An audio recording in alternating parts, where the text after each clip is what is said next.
অনিশ্চয়তার মুখে পড়েছে বাংলাদেশে বসবাসরত রোহিঙ্গাদের নিজ দেশে ফেরা। মিয়ানমারে গৃহযুদ্ধের কারণে আলোর মুখ দেখেনি প্রত্যাবাসন।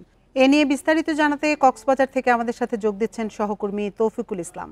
তৌফিক, এই মুহূর্তে বাংলাদেশে অবস্থানরত রোহিঙ্গার সংখ্যা কত এবং রোহিঙ্গা প্রত্যাবাসনে অগ্রগতি চোখে পড়েছে কিনা কোনো? এই মুহূর্তে আসলে সরকারি যে হিসেব রয়েছে সেই হিসেব মতে বাংলাদেশে বসবাসকারী রোহিঙ্গা সংখ্যা 13 লাখের চেয়ে বেশি। তবে এটি বাস্তবে কিন্তু চিত্র অনেকটা ভিন্ন। এখানকার যারা শরণার্থী বিষয়ে কাজ করছেন তারা আমাদেরকে জানিয়েছেন এই সংখ্যা 15 লাখ ছাড়িয়ে গেছে। তবে আপনি জানেন শুধু কক্সবাজারের উখিয়া এবং টেকনাফ নয়, কক্সবাজারের রোহিঙ্গা শরণার্থী শিবিরের বাইরেও কিন্তু অনেকেই ছড়িয়ে ছিটিয়ে রয়েছে। কক্সবাজার শহরে প্রায় লক্ষাধিক মতো রোহিঙ্গা এখানে বসবাস করছে, বিভিন্ন ভাড়া বাসায় বসবাস করছে বলে আমরা জানতে পেরেছি। তবে এই যে প্রত্যাবাসনের কথা যেটি বলছিলেন, আপনি জানেন 2023 সালে ঢাকা এবং নেপিদু একাধিকবার বৈঠক হওয়ার পরেও 1,80,000 প্রায় 80,000 রোহিঙ্গা তারা মিয়ানমারে ফিরিয়ে নিতে সম্মত হয়েছে। অনেকটা যাচাই বাছাই সম্পন্ন হয়েছে, তাদের ইন্টারভিউ করা হয়েছিল টেকনাফে এসে মিয়ানমারের যে প্রতিনিধি দল।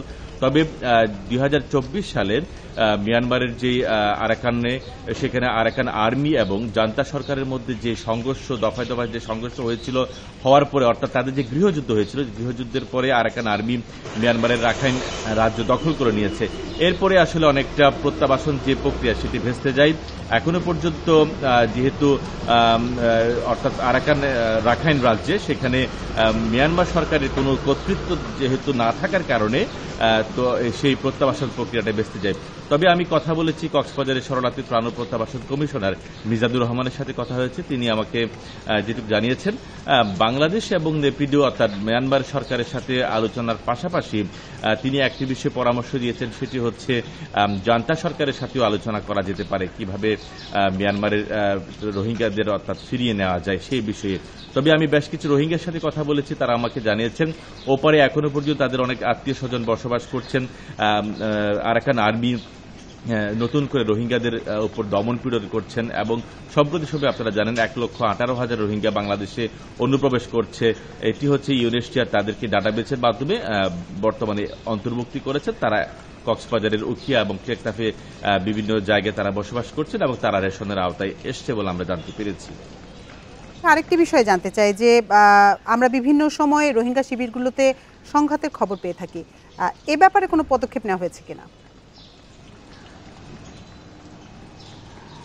হ্যাঁ, আপনি জানেন আসলে উখিয়া এবং টেকনাফের সেখানে 33টি ক্যাম্প রয়েছে।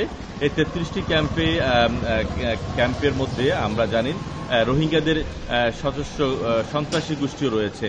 তো এখন বিভিন্ন জায়গায় তারা যেহেতু পাহাড়ি এলাকায় থাকে, সেখানে পাহাড়ি এলাকায় অনেক সময় দুর্গম জায়গায় গিয়ে তারা সন্ত্রাসী কর্মকাণ্ড পরিচালনা করে, বিশেষ করে আধিপত্য বিস্তার এবং সেখানে তাদের আধিপত্য বিস্তারকে কেন্দ্র করে কিন্তু এরকম সংঘাত ঘটে। ইতিপূর্বে আমরা দেখেছি র্যাব সেখানে গিয়ে অভিযান পরিচালনা করেছে, কিন্তু রোহিঙ্গা ক্যাম্পে 33টি রোহিঙ্গা ক্যাম্প রয়েছে, সেই ক্যাম্পের আইন শৃঙ্খলা পরিস্থিতি নিয়ন্ত্রণ রাখবার জন্য 3টি ব্যাটালিয়ন কাজ করছে এপিবিএন এর সদস্যরা কিন্তু তারা কাজ করে যাচ্ছেন। কিন্তু এখনো পর্যন্ত আমরা যতটুকু জানতে পেরেছি আইন শৃঙ্খলা পরিস্থিতি অনেকটা স্বাভাবিক না। তো সেখানে রোহিঙ্গাদের দেখভালের জন্য এপিবিএন 3টি ব্যাটালিয়ন থাকলেও কিন্তু অনেকটা তারা আইন শৃঙ্খলা পরিস্থিতি নিয়ন্ত্রণ রাখতে পারছে না। রোহিঙ্গাদের মধ্যে যেটি বলছিলাম আভ্যন্তরীণ সংঘর্ষ, কোন্দল, এই বিষয়গুলো লেগে থাকে এবং এটি হওয়ার কারণে প্রতিনিয়ত সেখানে অপহরণ হচ্ছে, অস্ত্রের যে মজুদ সেটিও আমরা দেখতে পাচ্ছি। অনেক আইন শৃঙ্খলা বাহিনীর যে অভিযানে আমরা দেখেছি অনেক অস্ত্র উদ্ধারও হয়েছে। তো সবকিছু মিলিয়ে হচ্ছে রোহিঙ্গারা অনেকটা উগ্র মনোভাব সেটা আমরা দেখতে পাচ্ছি। তবে এই পরিস্থিতি যদি চলতে থাকে, অর্থাৎ নতুন করে রোহিঙ্গা আবার আসছে, আরো বেশি যদি আসতে থাকে, তাহলে বাংলাদেশের অবস্থা অনেকটা ভয়াবহ আকার ধারণ করবে বলে মনে করছেন এখানকার রোহিঙ্গা বিশ্লেষকরা। কক্সবাজার থেকে জানাচ্ছিলেন সহকর্মী তৌফিকুল ইসলাম। অপহরণ ও হামলার ভয়ে আতঙ্কে কক্সবাজারের টেকনাফের জেলেরা। নাফ নদী ও সাগরে মাছ ধরতে গিয়ে আরাকান আর্মির হাতে আটক হচ্ছেন তারা। মোটা অঙ্কের মুক্তিপণ দিয়ে মিলছে মুক্তি, এতে উদ্বেগে জেলে পরিবারগুলো। গত 5 মাসে অপহরণ হয়েছেন অন্তত 1.5 শতাধিক জেলে। আইন শৃঙ্খলা বাহিনী বলছে অপহরণ ঠেকাতে নদী ও সাগরে নিয়মিত টহল চলছে।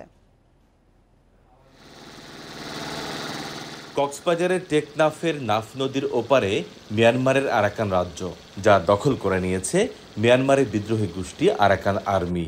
নদীপথে তাদের টহল নিয়মিত। বাংলাদেশি পতাকাবাহী মাছ ধরার ট্রলার দেখলেই অপহরণ করে নিয়ে যায় আরাকান আর্মি। মাঝে মাঝে গুলিও ছোড়েন তারা। আরাকান আর্মির আতঙ্কে দিন কাটছে জীবিকার তাগিদে সাগরে যাওয়া জেলেদের। তাদের অভিযোগ, আরাকান আর্মির হাত থেকে ছাড়া পেতে অনেক সময় দিতে হয় মোটা অঙ্কের মুক্তিপণ। ফইল্লা জাল বয়ে বাজিলাম, এখন তো জাল বইতে কঠিন সীমান্তর বাইরে যাইতে চাইলে তখন কোরাল যাইলাই তাহলে এখন দঙ্কি দিয়ে এপাশে যাইলে তোর গুলি করে। আরাকান আর্মির ডর লাগে, তারা এখন আর বই দেখা গুলি তুলি হুরা তারা খেঙ্গুরি মাছ। নাফ নদী ও বঙ্গোপসাগর দিন দিন জেলেদের জন্য অনিরাপদ হয়ে উঠেছে বলে মন্তব্য করেছেন জেলে সংগঠনের নেতারা। আরাকান আর্মিরা বিভিন্ন সময় আমাদের জেলেরা মাছ ধরতে গেলে অতর্কিতভাবে গুলি করতেছে এবং অনেকজনকে ধরে নিয়ে যাচ্ছে। এটার বিষয় নিয়ে আমরা প্রশাসনের প্রতি দৃষ্টি আকর্ষণ করছি। নদী ও সাগরে নিয়মিত টহল দিচ্ছেন আইন শৃঙ্খলা বাহিনীর সদস্যরা। কোস্টগার্ড বলছে, কেবল জলসীমা লঙ্ঘন করলেই জেলেদের ধরে নিয়ে যায় আরাকান আর্মি। রাস্তা ধরে গেলাম আর চলে আসলাম সেটা না, নদীর মধ্যে কিন্তু রাস্তা বোঝা যায় না, ডিমার্কেশনটা অতটা বোঝা যায় না। তারা ভুলক্রমে চলে যায়, বাট তারা যখন ভুলক্রমে না চলে যায় আমরা কিন্তু প্রতিনিয়ত এই যে মাইকিং বলেন, তাদেরকে লিফলেট বলেন, জনসমাবেশ বলেন, তাদেরকে আমরা বুঝাই যে এইটা এখন মাছ ধরার সময় নিষেধ সময়, আপনারা ওই পারে যাবেন না। গণমাধ্যমের তথ্য মতে গত 5 মাসে মাছ ধরতে গিয়ে অপহরণের শিকার অন্তত 150 শতাধিক জেলে। আইন শৃঙ্খলা বাহিনী জেলেদের ফেরত আনার দাবি করলেও বাস্তবে আরাকান আর্মিকে মুক্তিপণ দিয়ে ছাড়িয়ে আনতে হয় তাদের।